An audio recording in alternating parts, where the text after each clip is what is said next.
So we are looking at Coefficient AI built-in extension for ChatGPT. So which makes analysis work fine. So we just click on our extension, Coefficient extension, we launch. And I already have a pre-programmed questions down to see how the magic works. So I'll just copy it and then paste it. So this the coefficients extension.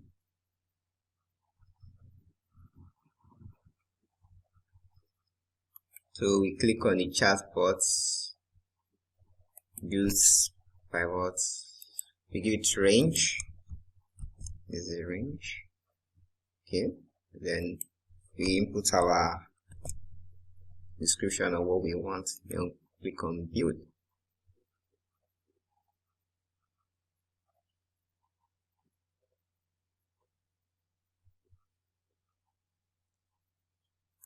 So click on exit, the position we want it to be,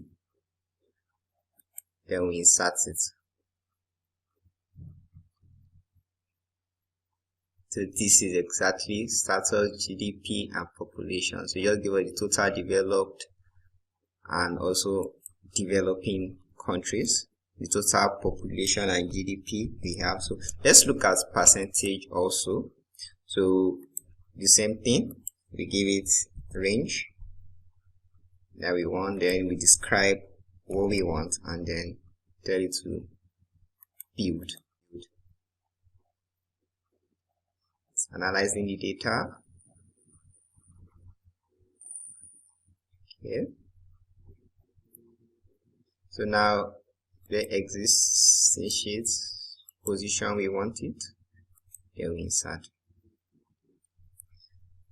So you can try out coefficients extension for Google Sheets and see the beauty and the wonders it can generate.